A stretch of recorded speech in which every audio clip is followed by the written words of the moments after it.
Le troisième exercice de ce DS3, un exercice issu d'une épreuve ECRICOM 2018. Donc encore des probas discrètes essentiellement. D'abord, c'est en 3 parties aussi.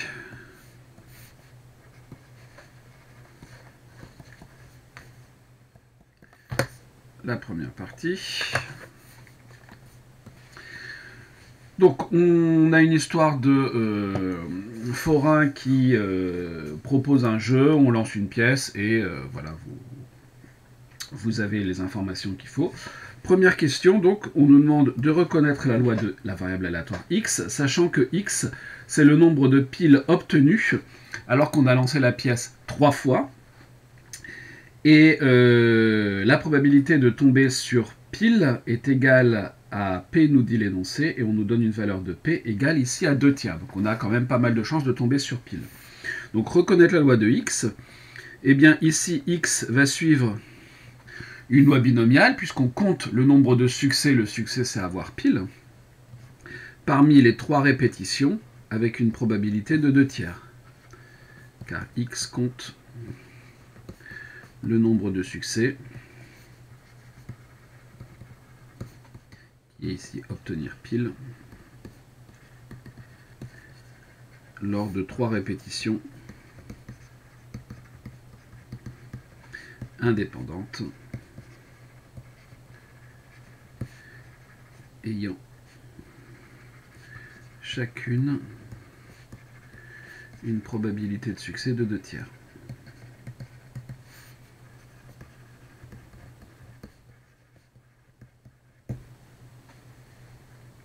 Puis vérifier que P2A égale machin. Alors, d'abord, on a reconnu notre loi. Ensuite, la probabilité de l'événement A, qui est la probabilité que le joueur soit déclaré vainqueur. C'est-à-dire que X, il faut donc, pour être déclaré vainqueur, que il ait un nombre pair de piles obtenues. Donc x égale 0 ou x égale 2. C'est-à-dire la probabilité que x soit égal à 0 plus la probabilité que x soit égal à 2 par incompatibilité.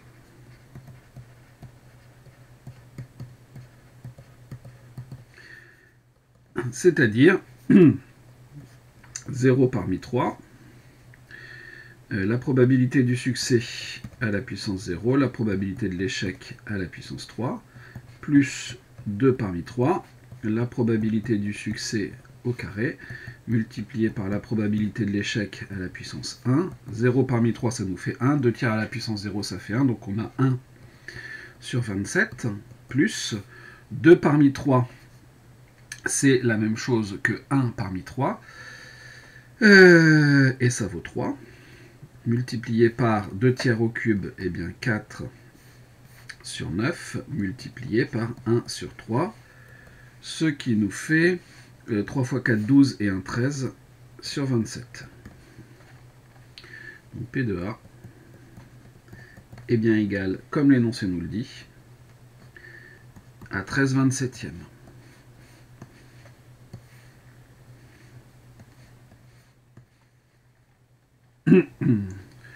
Deuxième question. Montrez que G de oméga est égal à moins 30, moins 10, 0 et 20. Donc tout va dépendre du nombre de piles que le joueur fait. Donc le joueur peut faire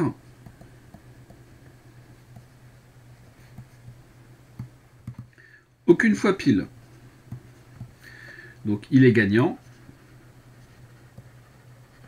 mais le gain vaut 0. Le joueur peut faire une fois pile. Dans ce cas-là, il est perdant, puisqu'il a un nombre impair de piles. Et donc on a, il perd 10 euros, c'est-à-dire qu'on a moins 10. Le joueur peut faire 2 piles.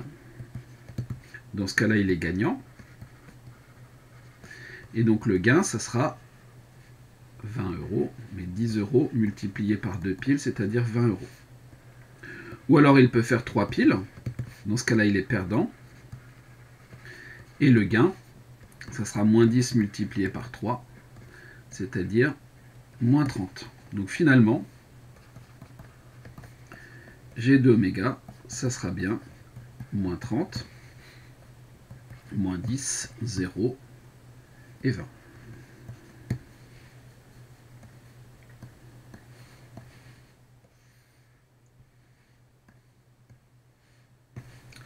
Ensuite, on nous demande d'expliciter la loi de G. Mais il va falloir calculer la probabilité que G soit égal à moins 30, à moins 10, à 0 et à 20. Si G est égal à moins 30, ça veut dire quoi? Ben, ça veut dire tout simplement que X est égal à 0. C'est-à-dire, on a une probabilité, on l'a calculé au-dessus, on avait ici 1/27e. Si G est égal à moins 10, ça veut dire que X moins 10, X est égal à 1. Dans ce cas-là, on a 1 parmi 3, 2 tiers à la puissance 1, 1 tiers à la puissance 2, c'est-à-dire 3 fois 2 tiers multiplié par 1 neuvième, c'est-à-dire 2 neuvièmes.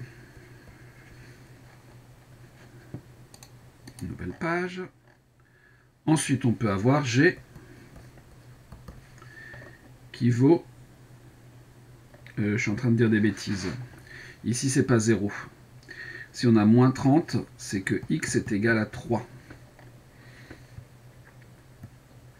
Et donc, si X est égal à 3, on a 3 parmi 3, 2 tiers au cube, et 1 tiers à la puissance 0, c'est-à-dire 8 sur 27.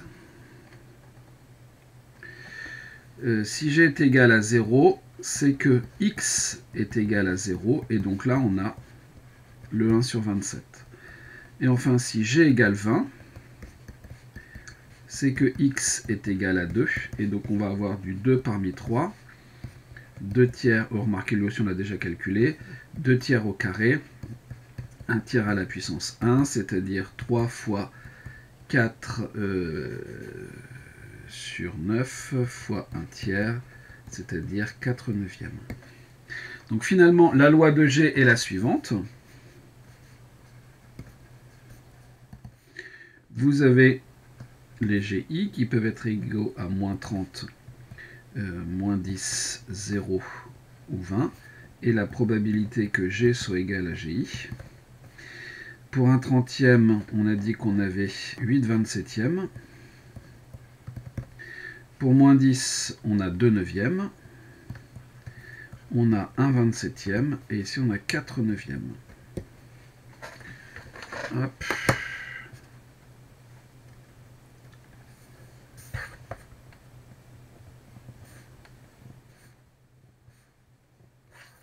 Voilà notre loi de G.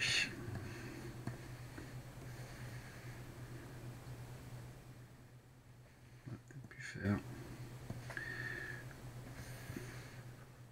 un encadrement un peu plus petit. Voilà. Calculer l'espérance de G. E de G, c'est moins 30 multiplié par 8/27e, plus moins 10 multiplié par 2 neuvièmes, plus 0 multiplié par 1 sur 27, plus 20 multiplié, alors le 20 est très mal fait, multiplié par 4 neuvièmes, c'est-à-dire, on peut diviser par 3, donc on va avoir moins 80 sur 9, moins 20, moins, j'ai déjà mis le moins ici, 20 sur 9, plus 80 sur 9, c'est-à-dire moins 20 sur 9. Donc G, E de G est égal à moins 20 sur 9. Le jeu n'est pas favorable.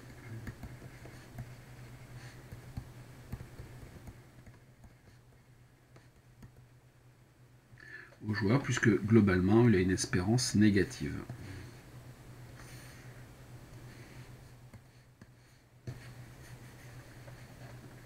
Deuxième partie.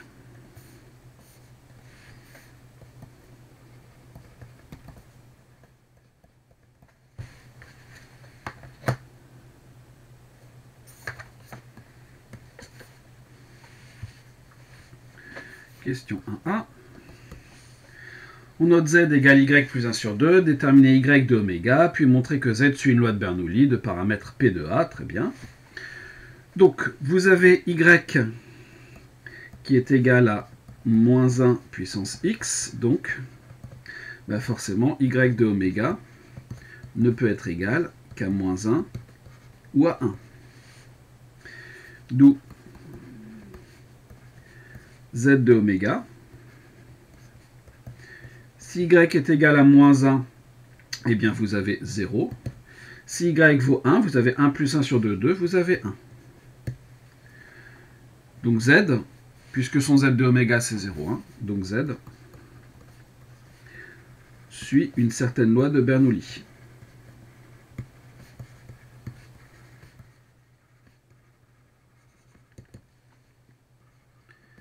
Car z de oméga est égal à 0,1.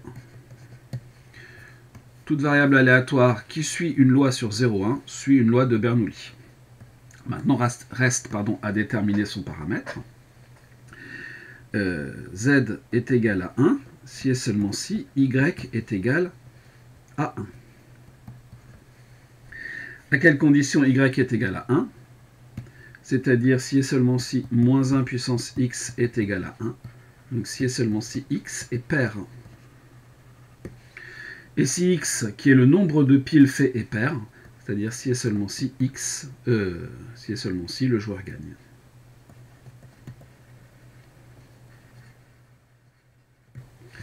Donc c'est-à-dire si et seulement si l'événement A est réalisé. On a donc la probabilité que z soit égal à 1, qui est égale à la probabilité de l'événement A. D'où z suit la loi de Bernoulli de paramètre P de A.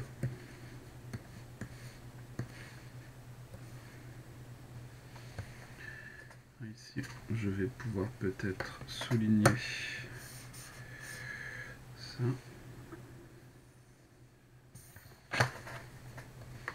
Je mets en évidence tous les éléments qui soutiennent mon raisonnement. Question B, démontrer que l'espérance de y est égale à 2 fois P de A moins 1.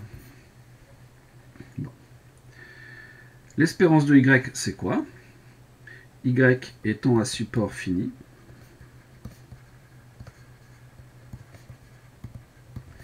y admet forcément une espérance.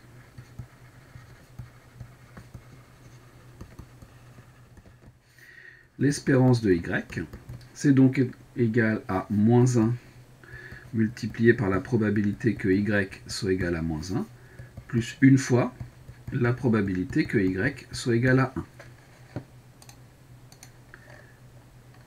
C'est-à-dire moins 1 multiplié par 1 moins p de y est égal à 1, plus p de y est égal à 1. C'est-à-dire moins 1 plus 2p de y égale 1. Or, on a vu au-dessus, à la question A, que l'événement y est égal à 1 est égal à l'événement A en fait. D'où l'espérance de y est égale à 2 fois P de A moins 1.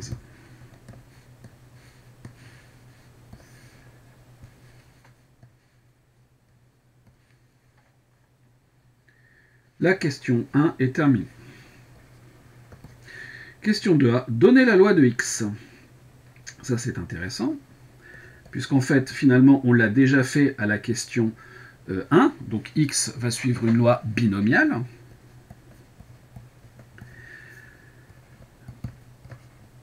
Le paramètre n et p. CF question 1 de la partie 1, qui en est un cas particulier. Qui, j'ai oublié le en est un cas particulier.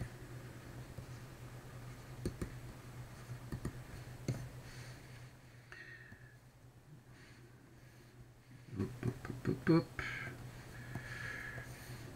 Voilà. Question B. En déduire que l'on a également espérance de y égale machin. Bon.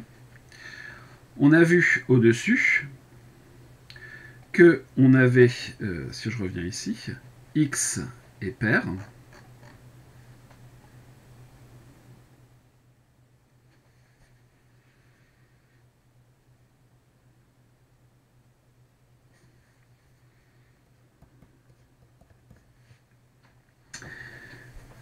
L'espérance de y, c'est quoi? C'est soit x est pair, c'est-à-dire donc moins 1 multiplié par la probabilité que x soit pair, plus une fois la probabilité que x, alors c'est le contraire, c'est impair ici,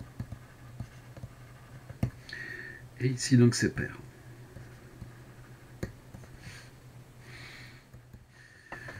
Si x est impair, c'est-à-dire que x est de la forme de k plus 1. Si x est pair, il est de la forme de k. En d'autres termes, vous avez ici une somme pour k allant de 0 à n de la probabilité que x soit impair, la probabilité que x soit pair, et la seule chose qui change finalement ici, c'est la valeur de notre du coefficient qui est devant. Hein. La probabilité ici, elle se calcule de la même façon. Donc on va avoir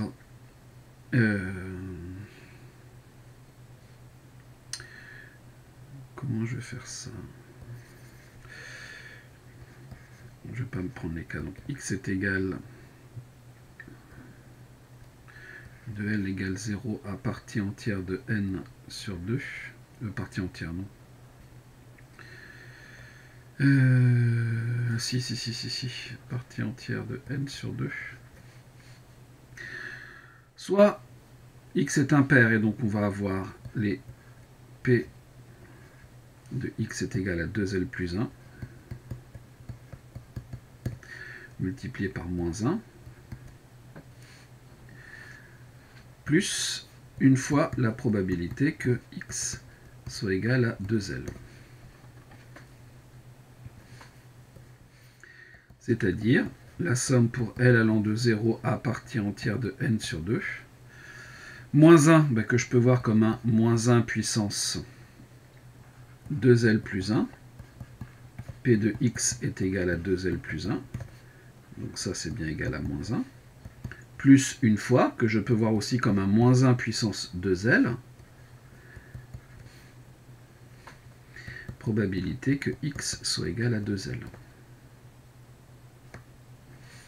Et si on regarde bien, finalement, on calcule bien les moins 1 puissance k multiplié par la probabilité que x soit égal à k. Hein. Donc ça couvre toutes les valeurs pour k allant de 0 à n, des moins 1 puissance k, p de x est égal à k. C'est-à-dire la somme pour k allant de 0 à n des moins 1 puissance k, k parmi n, p puissance k, 1 moins p puissance n moins k, puisque x suit la loi binomiale de paramètres n et p.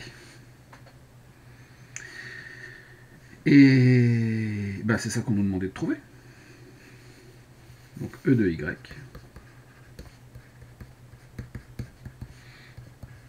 C'est la somme pour k allant de 0 à n des moins 1 puissance k, k parmi n, p puissance k, 1 moins p puissance n moins k.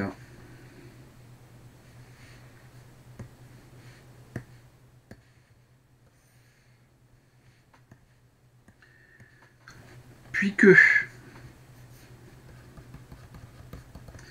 Donc, je vais regrouper le moins 1 puissance k avec le p puissance k. K parmi n. Je vais avoir moins p le tout à la puissance k. 1 moins p à la puissance n moins k. Et ça, j'applique la formule du binôme de Newton. C'est moins p plus 1 moins p à la puissance n, d'après la formule du binôme.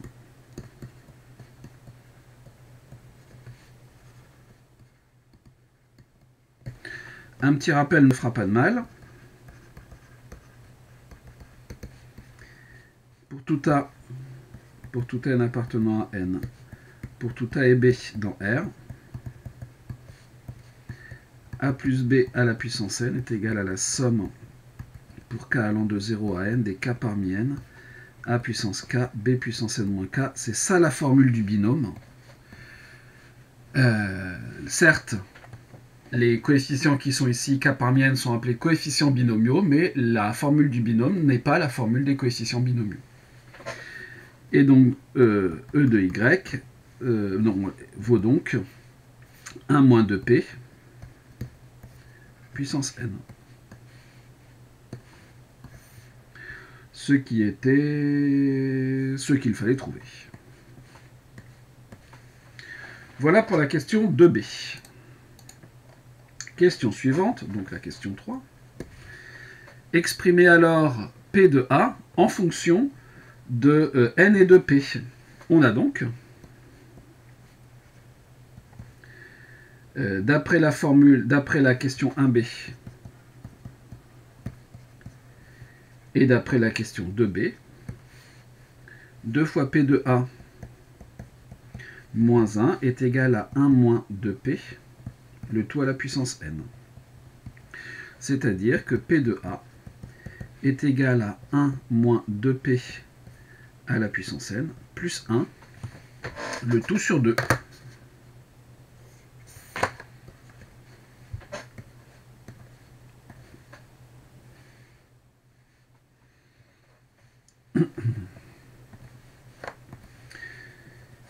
Question 4. Montrez que P de A supérieur à 1,5 est équivalent à P plus petit que 1,5 où n est pair. P de A est supérieur à 1,5. C'est la même chose que 1 moins 2P à la puissance n plus 1 sur 2. Supérieur ou égal à 1,5.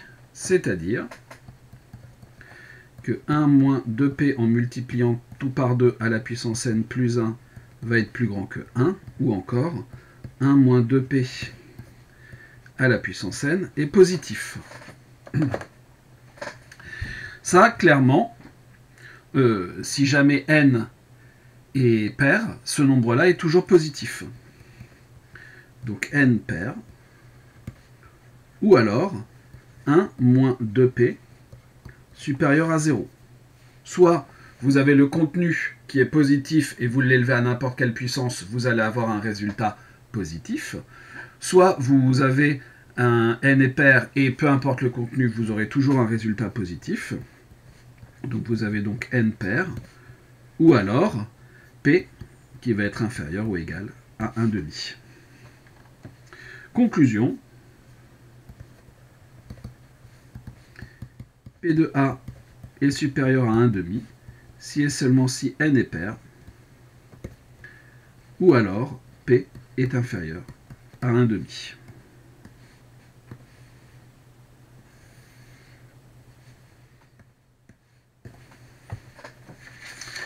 La question 4 est terminée, tout comme d'ailleurs la partie 2. Passons à la partie 3.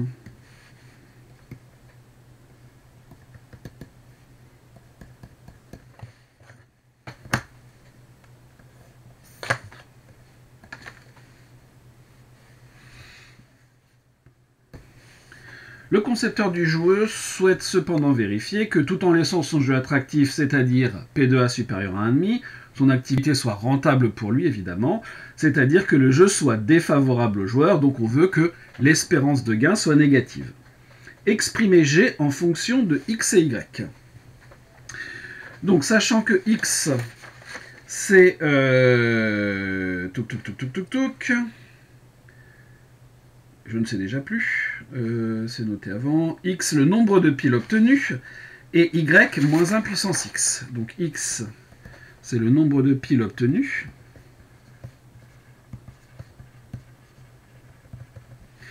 Et y, c'est moins 1 à la puissance x. Remarquons que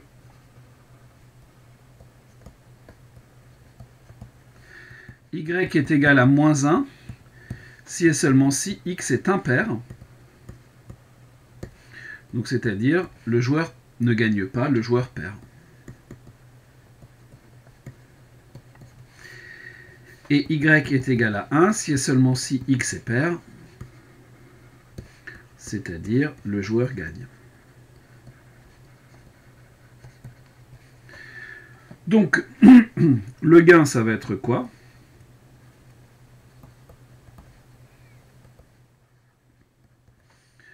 Il me faut de toute façon le nombre de piles que je multiplie par 10.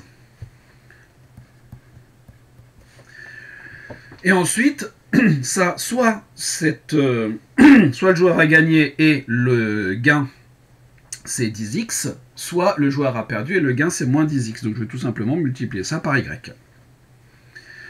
Si jamais y vaut moins 1, c'est que le joueur a perdu, donc j'ai moins 10x, le gain pour le joueur est négatif. Si jamais y vaut 1, le gain est positif, et donc c'est que le joueur a gagné.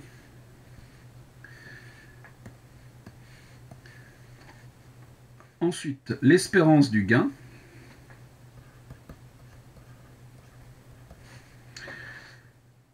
L'espérance du gain, c'est-à-dire l'espérance de 10xy, c'est-à-dire 10 fois l'espérance de xy.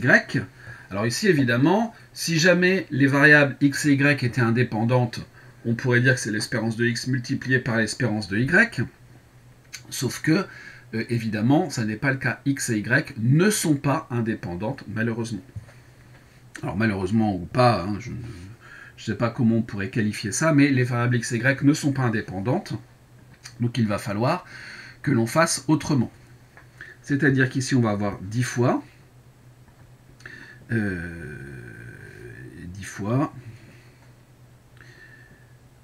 la somme pour toutes les valeurs de x, y. Alors x, y appartenant à xy de oméga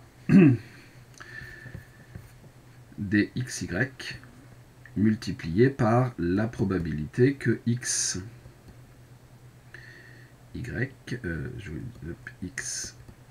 soit égal à petit x petit y. Ça, c'est une formule très générale qui est finalement liée au théorème de transfert. Maintenant, il va falloir transformer ça, sachant que x de oméga, c'est 0n, et y de oméga, c'est moins 1. Et il y a un lien, en fait, entre les deux. Donc, E de G, ça sera égal à 10 multiplié par la somme.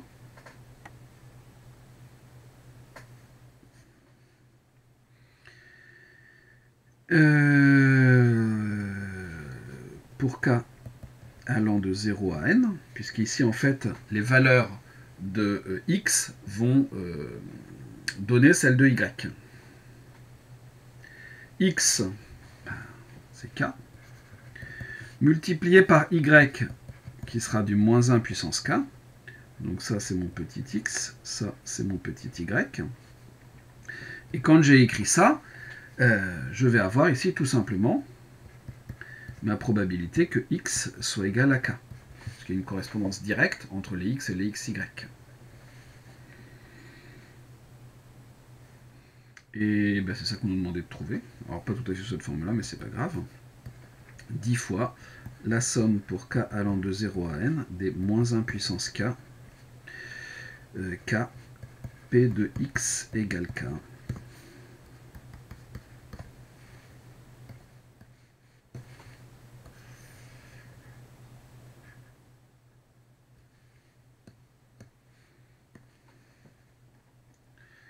Question 2. Alors, on se donne k dans un n, et on doit calculer k facteur de k parmi n.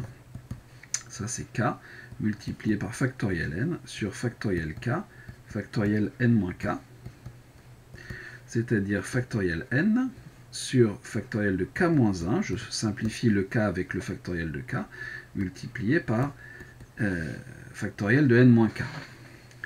C'est-à-dire, je sors un n factoriel de n-1, divisé par factoriel de k-1, et le n-k, je le réécris comme n-1 moins k plus 1.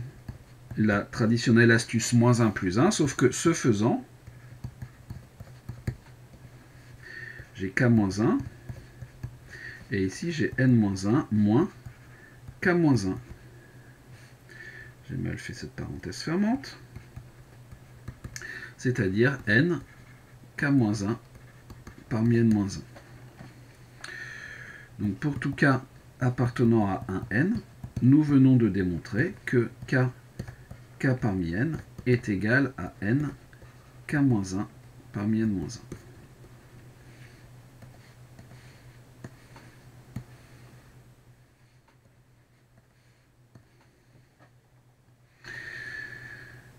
Question 3. Démontrer que E de G égale moins 10 NP, 1 moins 2P à la puissance n-1. Nous, ce que l'on sait, c'est que l'espérance de G est égale à 10 fois la somme pour k allant de 0 à n des moins 1 puissance k, k, p de x égale k. Sauf que x suit une loi de Bernoulli, donc on va avoir ici du 10, somme pour k allant de 0 à n, des moins 1 puissance k, k, multiplié par k parmi n, p puissance k, 1 moins p puissance n moins k. L'idée, évidemment, ça va être de regrouper ces deux-là. Sauf que ça ne marche que pour k dans un n. Donc le k égale 0, il faut le traiter à part. Sauf que pour k égale 0, cette chose-là est égale à 0. Donc on va avoir somme pour k allant de 1 à n, des moins 1 puissance k multiplié par k parmi n, p puissance k, 1 moins p puissance n moins k. Quand k égale 0, le moins 1 puissance k multiplié par k vaut 0, donc ne participe pas à la somme. Donc on va avoir du 10, somme pour k allant de 1 à n, moins 1 puissance k. Le k multiplié par k parmi n-k, on va le transformer en un n k-1 parmi n-1, p puissance k, 1 moins p puissance n-k. L'astuce que l'on a utilisée sur le n-k tout à l'heure à la question 2, on peut la réutiliser ici en fait. Donc ça, qu'est-ce que je vais faire? Je vais dire que je vais avoir 10. Le p puissance k, moi ce que je voudrais c'est du k-1. De même ici pour le moins 1. Donc je vais sortir 1 moins 1 et 1 moins p, multiplié par moins p, multiplié par la somme pour k allant de 1 à n, des moins 1 puissance k-1. Le n, remarquez que le n, j'aurais pu le sortir. k-1 parmi n-1, p puissance k-1, et le 1 moins p, je le réécris lui aussi comme n-1 moins k-1, exactement comme au-dessus. Et maintenant, ce que je vais faire, c'est un petit changement d'indice. Donc je vais avoir moins 10 np, somme pour j allant de 0 à n-1, des moins 1 puissance j parmi n-1, p puissance j, 1 moins p puissance n moins 1 moins j en posant j égale k moins 1. Et donc j'ai moins 10 np, somme pour j allant de 0 à n moins 1. Je vais regrouper le moins 1 avec le p comme on l'a fait tout à l'heure. Moins p puissance j, 1 moins p puissance n moins 1 moins j. Par la formule du binôme, moins 10 np, moins p plus 1 moins p à la puissance n moins 1, d'après la formule du binôme.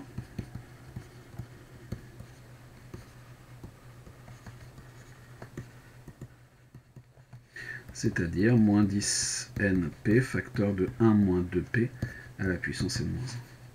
Voilà mon espérance de g.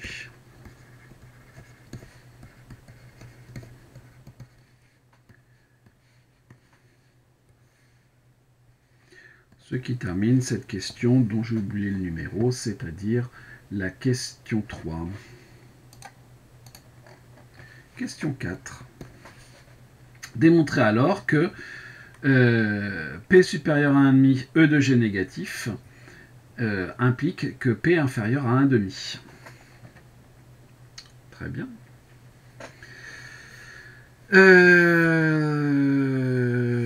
Donc,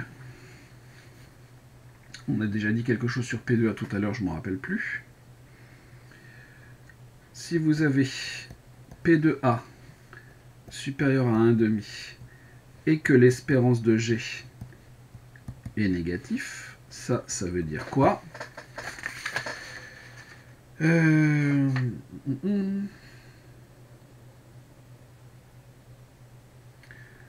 On avait donc P de A à la question exprimée en fonction de N et P, c'était la question 3 de la partie d'avant.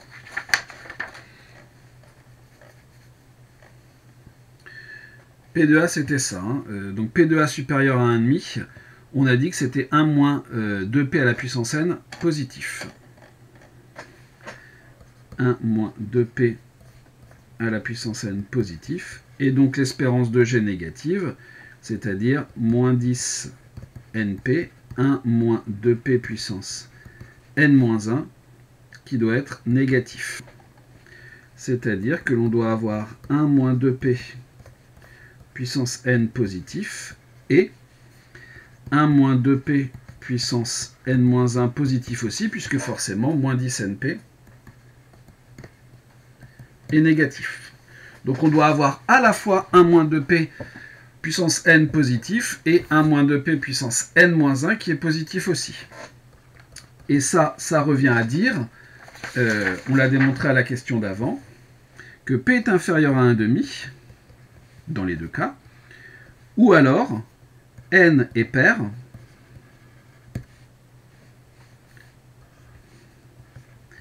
et P inférieur à 1,5, ou alors N-1 est pair. D'après la partie 2, question 4. Or, évidemment, on ne peut pas avoir à la fois N qui soit pair et N qui soit impair. Donc ça équivaut à P inférieur à 1,5, car N ne peut pas être à la fois pair et impair. D'où P de A inférieur à 1,5 et espérance de G négatif équivaut à P inférieur à 1,5.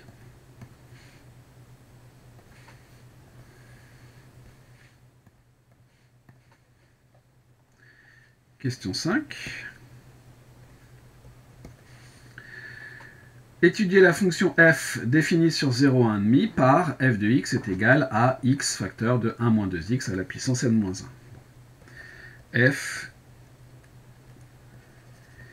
est clairement dérivable.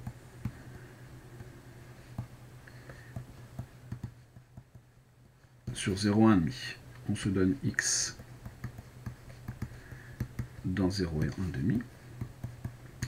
F' de x va être égal à une fois 1 moins 2x à la puissance n-1 plus x multiplié par moins 2 multiplié par n-1 multiplié par 1 moins 2x à la puissance n-2.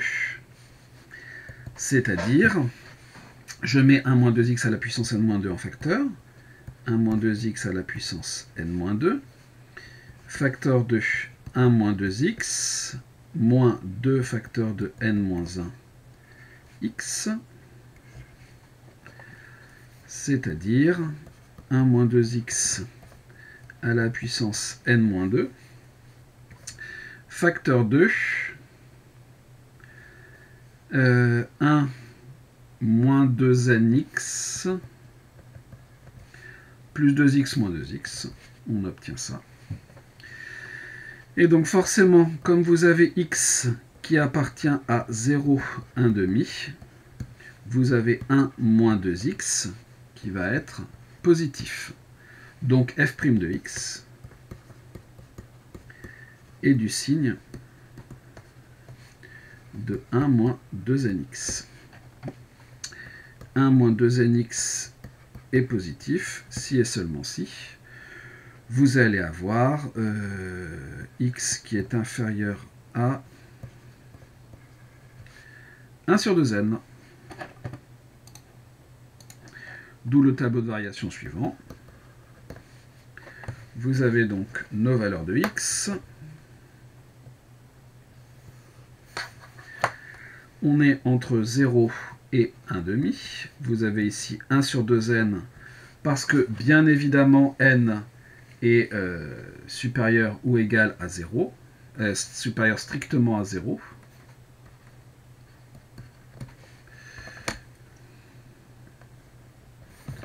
Donc vous allez avoir ici le signe de f' de x.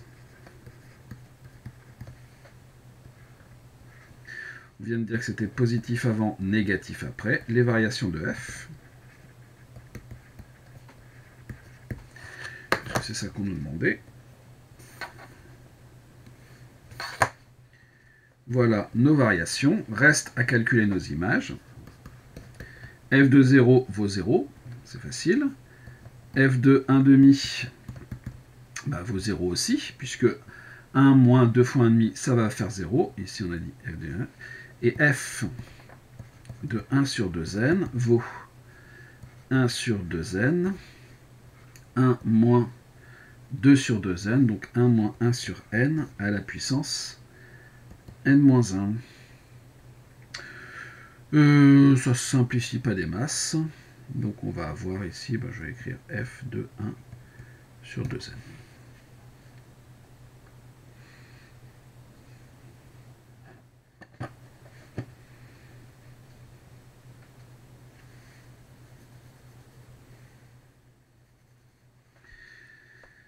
Question 5b. Pour optimiser la rentabilité,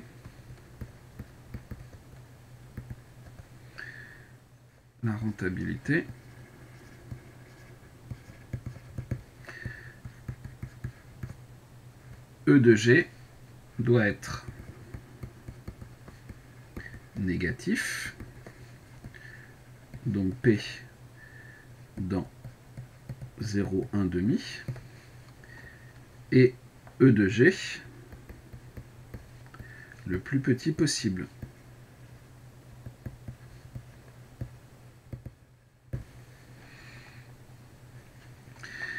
D'après le tableau de variation,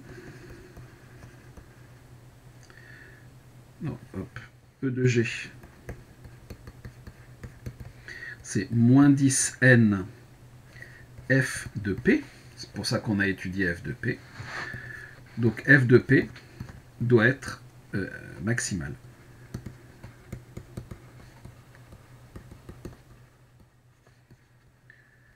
Pour optimiser E de G, il doit donc choisir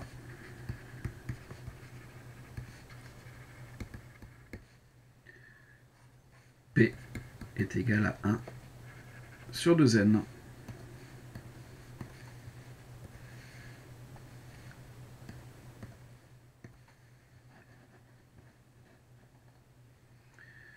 partie 4.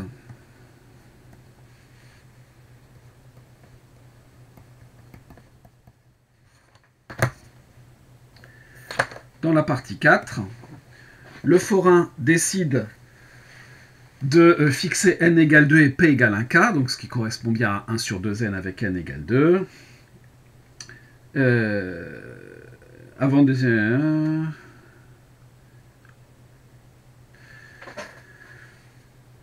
Donc cette partie 4. Donner la loi de GI, calculer son espérance et sa variance. Il est évident que la loi des GI, peu importe le I, va être la même, puisque tous les joueurs vont avoir la même probabilité de gagner ou de perdre, donc vont avoir les mêmes probabilités de gain. Donc je me donne un I dans 0,200. Le gain algébrique d'oméga. Donc soit le joueur fait aucune fois pile, et dans ce cas-là, il gagne 0. Soit le joueur fait une fois pile, dans ce cas-là, il perd 10 euros. Soit le joueur fait 2 fois pile, et dans ce cas-là, il gagne 20 euros. Et maintenant, il va falloir qu'on donne la probabilité que GI soit égale à chacune de ces valeurs. Alors c'est vrai que la question, je ne la trouve pas super bien formulée, parce qu'on dit donner la loi de G, alors qu'en fait, c'est pas une loi usuelle, il n'y a pas de lien direct avec ce qui précède, on ne peut pas réutiliser pour la loi des choses qui ont été faites précédemment, donc ça va résulter d'un calcul. Moi, j'aurais plutôt marqué déterminé. Bon, j'ai voulu aussi respecter l'énoncé tel qu'il était donné initialement, mais moi, j'aurais pas utilisé le verbe donner. Donc la probabilité d'avoir G égale à 0, c'est la probabilité de n'avoir aucune fois pile. Vous avez donc du 0 parmi 2, multiplié par P qui vaut 1 quart, à la puissance 0, et donc 3 quarts au carré, ce qui va nous faire 9 16e. Ensuite, vous avez la probabilité que G soit égal à moins 10, ce qui correspond à x égale 1, et donc là on va avoir du 1 parmi 2, 1 quart à la puissance 1, 3 quarts à la puissance 1 aussi. Donc 1 parmi 2, ça nous fait 2. 2 fois 1 quart fois 3 quarts, c'est-à-dire 3 sur 8. Et enfin, la probabilité que G soit égal à 20, c'est-à-dire la probabilité que x soit égal à 2. 2 parmi 2, 1 quart au carré, 3 quarts à la puissance 0, ce qui nous fait 1 16e. Donc finalement, alors ici j'ai marqué G à chaque fois, mais c'est GI. Pour tout I dans... est-ce que j'aurais pas marqué 0,200, mais il faut au minimum un joueur. Voilà, le joueur numéro 1 au numéro 200, ce qui ne change rien en fait à ce qui est donné après. Donc vous avez vos GI qui peuvent être égaux à moins 10, à 0 et à 20, et la probabilité que GI, alors GJ, soit égal à GJ.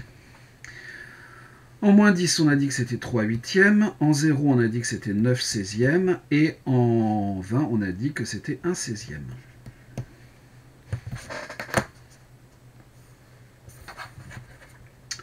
Voilà notre loi de probabilité.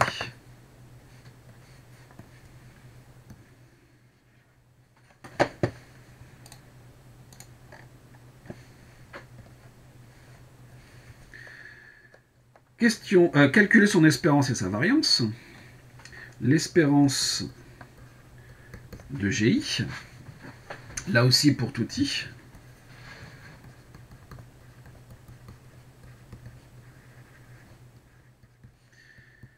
L'espérance de GI, c'est quoi?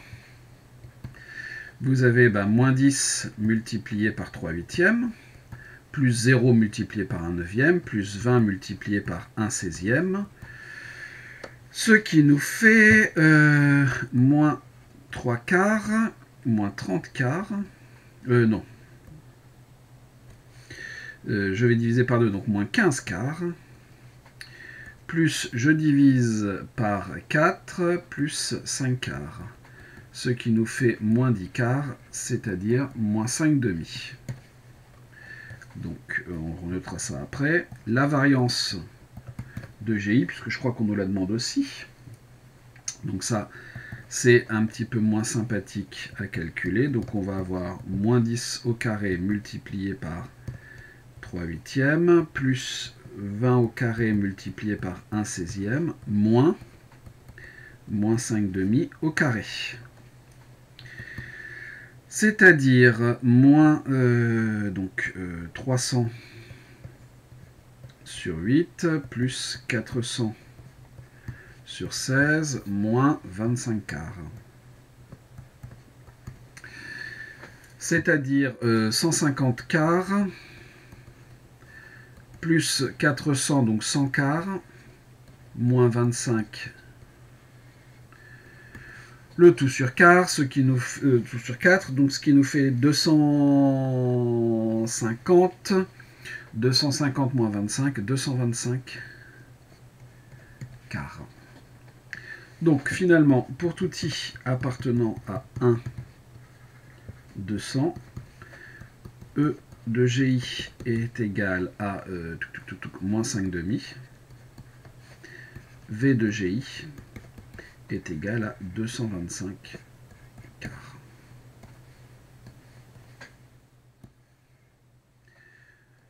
Voilà pour cette question, la question 1 de la partie 4.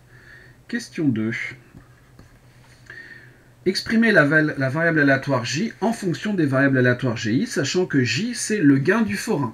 Donc, qu'est-ce que va gagner le forain? L'opposé de la somme de tout ce que les joueurs vont gagner. Donc, J sera égal à moins la somme pour I allant de 1 à 200, DGI, le forain, gagne l'opposé de la somme des gains des joueurs.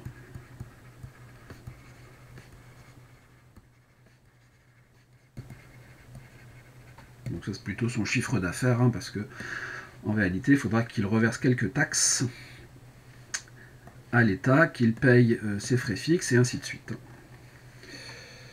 C'est fait. Démontrer que E de J est égal à 500. E de J, c'est l'espérance de moins cette somme pour I allant de 1 à 200 DGI, c'est-à-dire par linéarité de l'espérance, moins la somme pour I allant de 1 à 200 de l'espérance DGI, par linéarité de l'espérance,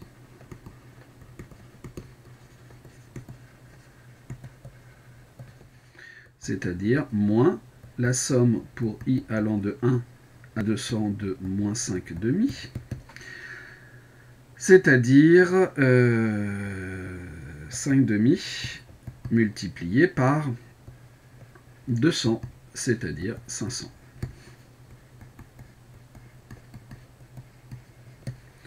Il peut espérer gagner 500 €. Maintenant, il nous faut aussi, je crois, la variance. Les GI, les joueurs jouant de façon indépendante.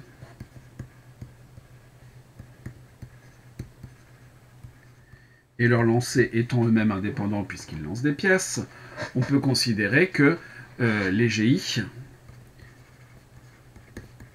sont des variables indépendantes.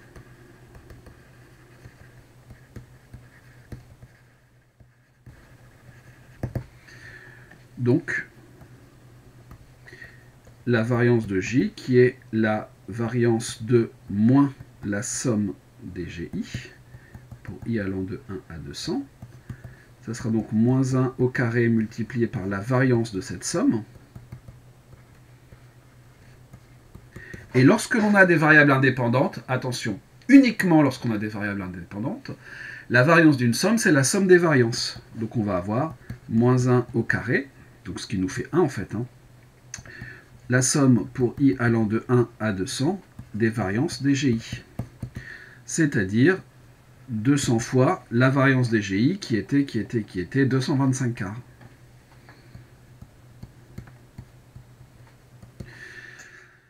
C'est-à-dire Donc, je pourrais simplifier le 200 avec le 4, mais multiplier par 25, c'est parce qu'il y a de plus sympathique. Donc je vais multiplier par 100 et ensuite diviser par 2. Donc on va avoir 225 sur 2, c'est-à-dire 11 250. La variance de J vaut 11 250. Et c'est ça qu'on nous demandait de trouver. Parfait.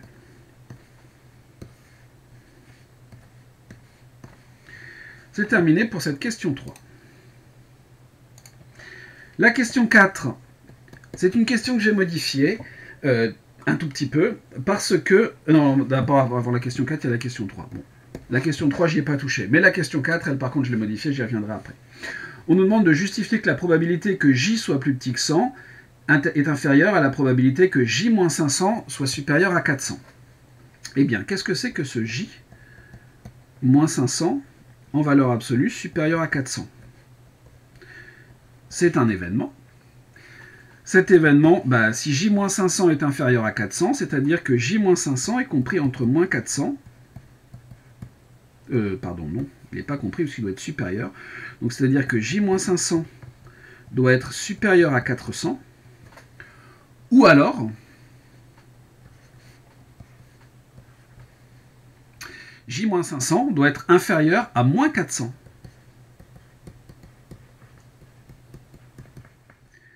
C'est ça la valeur absolue. C'est-à-dire que on nous demande de se ramener à J. Donc J doit être supérieur ou égal à 900. Ou alors J doit être inférieur ou égal à 100. C'est une union. Donc on en conclut que le fait que J soit inférieur à 100 est inclus dans l'événement J-500 supérieur à 400. Quand vous avez A qui est inclus dans B, la probabilité de A est inférieure à la probabilité de B. Or, si A est inclus dans B, P de A doit être inférieur à la probabilité de B. D'où ici, la probabilité d'avoir J inférieur à 100 sera plus petite que la probabilité que J-500 soit supérieur à 400. On appelle ça la croissance des probabilités.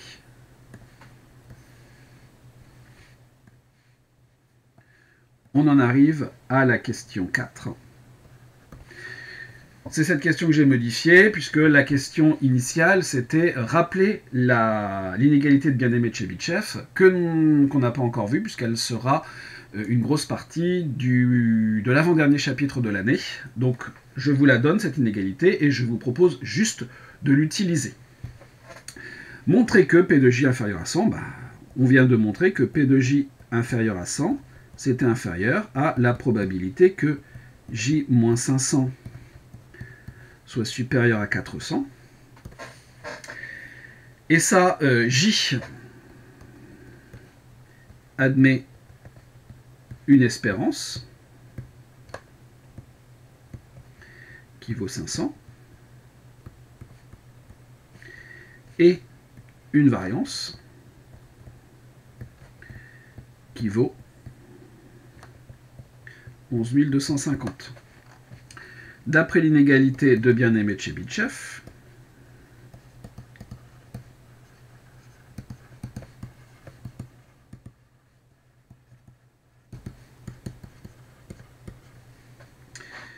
j'ai toujours peur d'écorcher son nom, mais on nous la redonne ici. On a donc la probabilité que J-500, donc J moins l'espérance de J, soit supérieur ou égal à un certain epsilon, donc ici le epsilon vaut 400, est plus petit que sigma carré, donc la variance, 11 000, non pas 500, mais 250, divisé par 400 au carré. L'espérance de J ici vaut 500. Et donc, la probabilité que J-500 soit supérieur à 400 est plus petite que, alors ce 11 250 sur 400, c'est pas un truc qui est très sympathique à calculer, je vous l'accorde. Donc on va avoir 11 250 divisé par 4 au carré, 16, 100 au carré. Donc déjà, on peut aisément simplifier par 10. Ensuite, on va pouvoir simplifier par au moins 25. Donc si on simplifie ça par 25, on va avoir 4 fois 25, 4 fois 40 fois 25 pour obtenir 1000, et encore 5 fois 25 pour obtenir 125, donc on va avoir du 45 multiplié par 125, 45 multiplié par 25. Et en dessous, donc 16 000 divisé par 25, il nous faut 40 pour obtenir ça, donc 16 fois 40 fois 25. Ça se simplifie puisqu'on a 40 ici, on va avoir 9, ici on va avoir 8. On redivise par 5. Donc on va avoir 9 sur 16 fois 8. 16 fois 8, 32, 64, 128.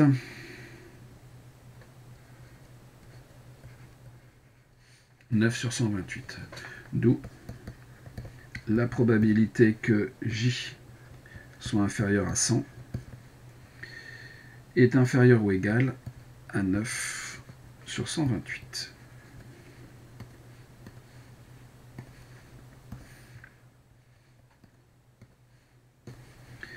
Question 5.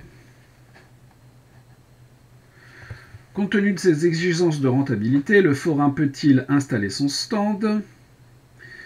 Il voudrait être certain, avec un risque d'erreur inférieur à 10%, qu'il gagnera plus de 100 € dans la journée.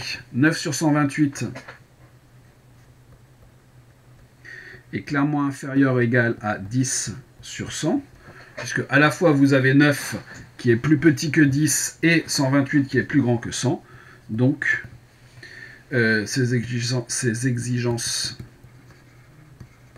sont satisfaites. Il doit installer son stand.